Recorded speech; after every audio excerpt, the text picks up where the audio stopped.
quick summary of the trip that I took yesterday and where I'm going to go today. This is a map of Malaysia and Indonesia. If I pull back, you can see here is Malaysia, and Indonesia down here. This is the island of Sumatra. Coming down here, Java, and way down over here, everyone knows Bali. Up here, Borneo, Kalimantan. So in the morning, I was in the capital of Malaysia, Kuala Lumpur, right here. And the airport is about 45 minutes outside of the city, down south, somewhere around here. I took an airport bus down to the airport. And then I took a short 1-hour flight across the Malacca Strait, landing here in Medan. And that's where I am right now. Yeah, it's very, not that far between Kuala Lumpur and Medan. In the low season, you can get a flight on AirAsia for something like $35 US, one way to make that flight. My destination for today is up here, the island of Samosir in Lake Toba. I'm starting in Medan, and then I'll be taking the train, which follows the road through Tebing Tinggi and heading up to Siantar. The train is called the Siantar Express, and that's where the train stops. I'll be spending the night there, and then the following morning taking a share taxi from there to the coast of Lake Toba in a town called Parapat, and from there I catch a ferry a short distance across. It takes about half an hour to the island of Samosir, and I'll be staying in a place called Tuk Tuk.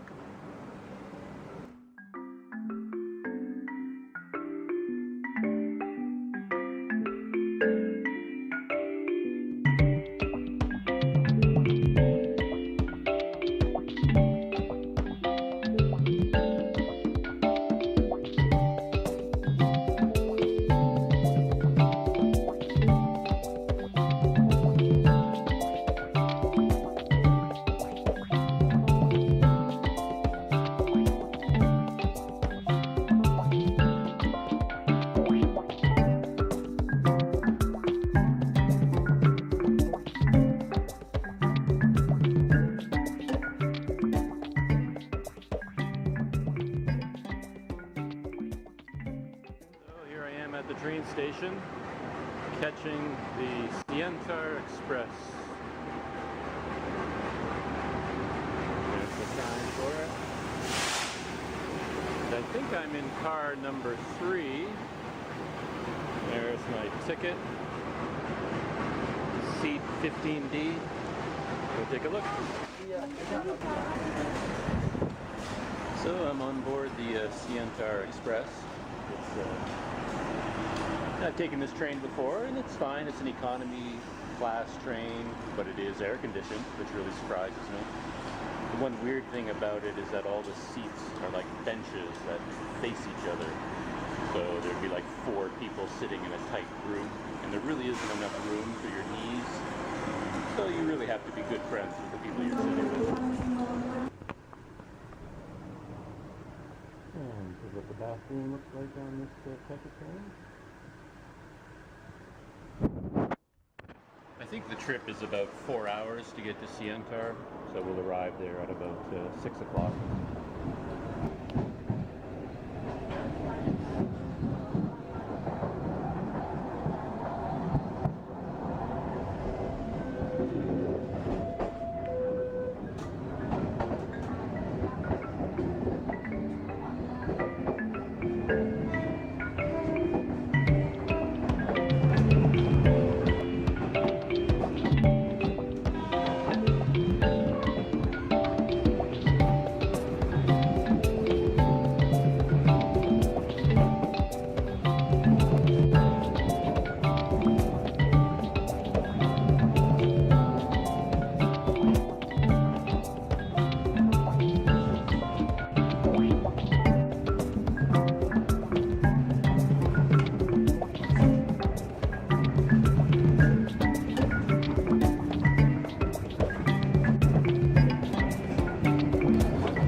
So here I am in my new hotel room in Siantar. I'm probably going to stay here just for one night.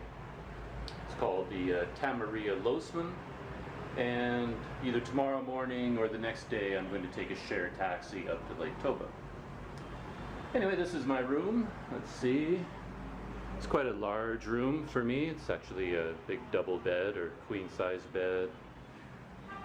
Got a little bit of a dresser over there with a mirror, which means I'm living a luxurious life. Some ventilation slits up top there, window, table and chair, and a fan. Very important. And just a quick tour. This is the outside of my room. Got a big double window here, got a balcony going around, and a very, very busy intersection right below my room. It almost never stops here, the traffic, and there's a lot of honking, a lot of engine roaring. But I've stayed in this hotel before, and I've gotten quite used to it. There's a much fancier hotel up there called the Anda, and they often have big parties out on that veranda. It looks like they're all set up for one now with some Heineken banners and everything. There's kind of a nice balcony outside my room at this hotel.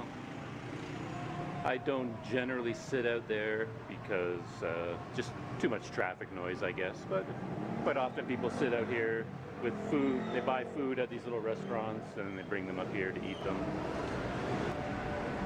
None of these rooms on that side have a attached bath. So there are 3 shared bathrooms, 1, 2, 3, and they all look pretty much the same.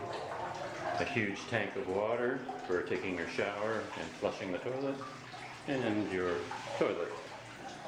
And that's about it for the bathrooms. One interesting thing about this intersection is that a lot of these huge trucks try and make that corner. And they do okay turning right, but they also come this way and they have to make a very sharp left turn. And quite often they don't make it. And there's a cement barrier down below there. They often hit that barrier, and in the middle of the night, I swear it sounds like a huge bomb going off. It's actually shaken this whole hotel and felt to me exactly like a bomb going off.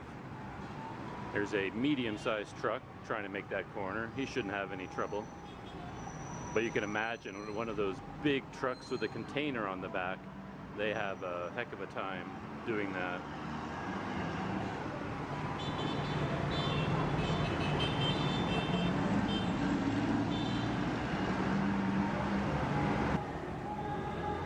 Well, I've got my key pieces of equipment set up. The number one most important thing in my life is my mosquito net. This keeps all the creepy crawlies away, mainly mosquitoes, of course. If there's even one mosquito in this room, it'll bite me 1,000 times and I'll never get any sleep. And in this hotel, for some strange reason, there's been an invasion of flying ants. You can see a couple of them maybe down here on the mattress. And they get attracted by the lights and they will come in literally by the hundreds. So even during the day, if I'm in bed just working on my computer or something, I have to put up this mosquito net just to keep all the flying ants off me. I don't know how they're coming in because there just aren't a lot of openings, but somehow as soon as the light comes on, they just come pouring in. And the other key piece of equipment I've got going is my pink kettle. And I'm about to celebrate my arrival with a cup of instant coffee in my classically Canadian Tim Hortons mug, which I've had for 10 years, I think. No longer than that. I've had this for over 20 years, this mug. Still going strong.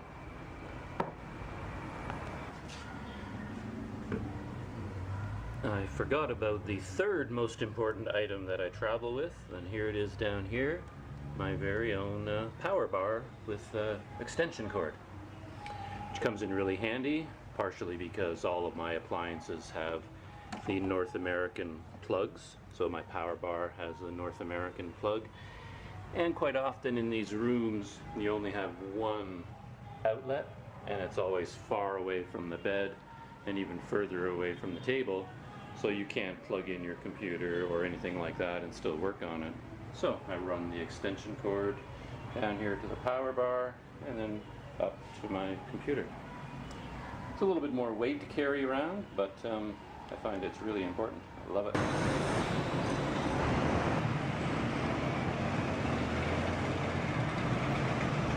In budget hotels like this one, it costs about $5 a night, I think. You quickly work out a whole bunch of strategies, and one strategy always has to do with the shared bathrooms. In this hotel, I've already learned they have three shared bathrooms. Each one has a big water tank for taking a shower. Number one, I quickly learned, has no light and no windows. So you can use it if you have a flashlight or you know your way around, but it's not ideal. Number three, which I tried to use, has no latch on the door, and the door doesn't close at all. It just like swings wide open. So you have to lean something against it to keep it closed. Or you can do what I do. I always travel with one of these gizmos, which is kind of like a rubber security lock. You jam this under the door and it holds it in place. You know, won't open when this is in there. But bathroom number three also has no hooks anywhere. So you go in there with your towel, your clothes, whatever you got, and then you're looking around and there's like nowhere to put anything and everything is soaking wet. So I've learned that bathroom number two is the winner here. And it actually has hooks where you can hang things, it has a working light, and it has a latch on the door. So you learn how to survive